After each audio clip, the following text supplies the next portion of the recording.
Out of utter necessity, knowing that all of these thoughts might be reality in the very next seconds, he was slowly able to shut his mind against every thought but what he now began to do. With fear-soaked slowness, he slid his left foot an inch or two toward his own impossibly distant window. Then he slid the fingers of his shivering left hand a corresponding distance. For a moment, he could not bring himself to lift his right foot from one ledge to the other. Then he did it, and became aware of the harsh exhalation of air from his throat and realized that he was panting.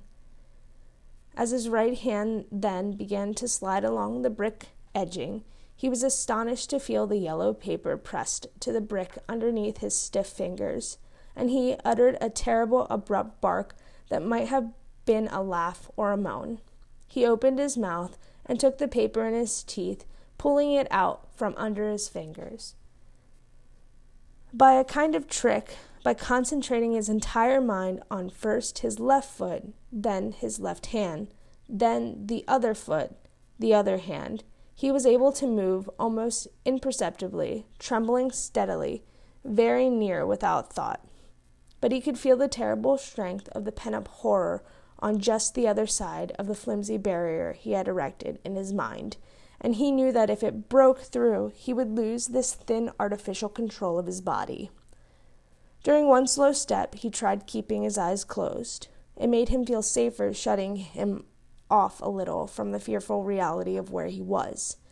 Then the sudden rush of giddiness swept over him, and he had to open his eyes wide, staring sideways at the cold, rough brick and angled lines of mortar, his cheek tight against the building. He kept his eyes open, then knowing that if he once let them flick outward to stare for an instant at the lighted windows across the street, he would be past help.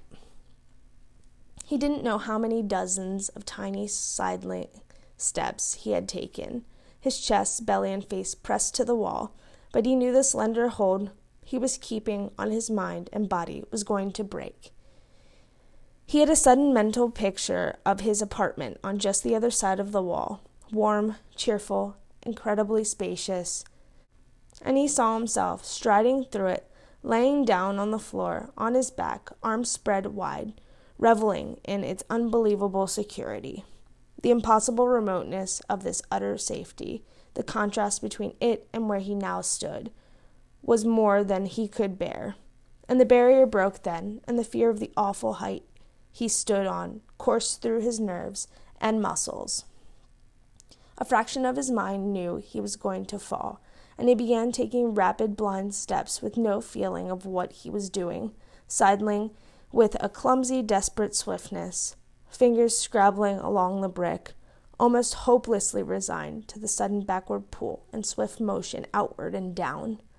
Then his moving left hand slid onto not brick, but a sheer emptiness, an impossible gap in the face of the wall, and he stumbled. His right foot smashed into his left ankle bone. He staggered sideways, began falling, and the claw of his hand cracked against glass and wood, sliding down to it, and his fingertips were pressed hard on the puttyless edging of his window. His right hand smacked gropingly beside it as he fell to his knees, and under the full weight and direct downward pull of his sagging body, the open window dropped stutteringly in its frame till it closed, and his wrists struck the sill and were jarred off. For a single moment he knelt, knee bones against stone on the very edge of the ledge, body swaying and touching nowhere else, fighting for balance. Then he lost it, his shoulders plunging backwards, and he flung his arms forward, his hands smashing against the window casing on the other side, and his body moving backward. His fingers clutched the narrow wood stripping of the upper pane. For an instant he hung suspended between balance and falling, his fingertips pressed onto the quarter-inch wood strips.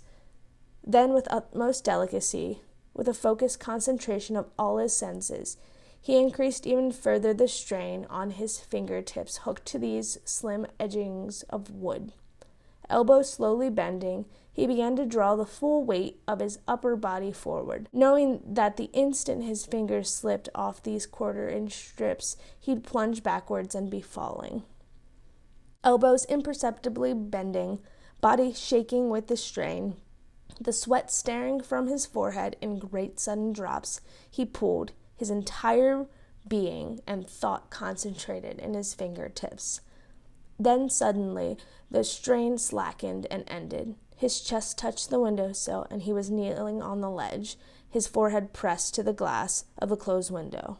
Dropping his palms to the sill, he stared into the living room at the brown-red Davenport across the room and a magazine he had left there, at the pictures on the walls and the gray rug, the entrance to the hallway, and at his papers, typewriter, and desk, not 2 feet from his nose. A movement from his desk caught his eye, and he saw it was a thin curl of blue smoke. His cigarette, the ash long, was still burning in the ashtray where he'd left it. This was past all belief, only a few minutes before. His head moved, and in a faint reflection from the glass before him, he saw the yellow paper clenched in his front teeth. Lifting a hand from the sill, he took it out of his mouth. The moistened corner parted from the paper, and he spat it out. For a moment, in the light from the living room, he stared wonderingly at the yellow sheet in his hand and then crushed it into the side pocket of his jacket. He couldn't open the window. It had been pulled not completely closed, but its lower edge was below the level of the outside sill. There was no room to get his fingers underneath it. Between the upper sash and the lower was a gap not wide enough. Reaching up, he tried to get his fingers into.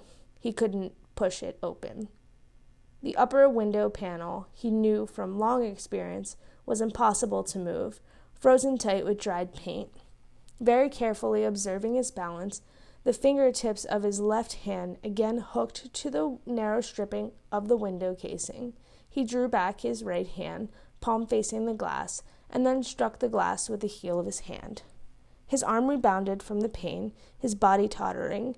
He knew he didn't dare strike a harder blow.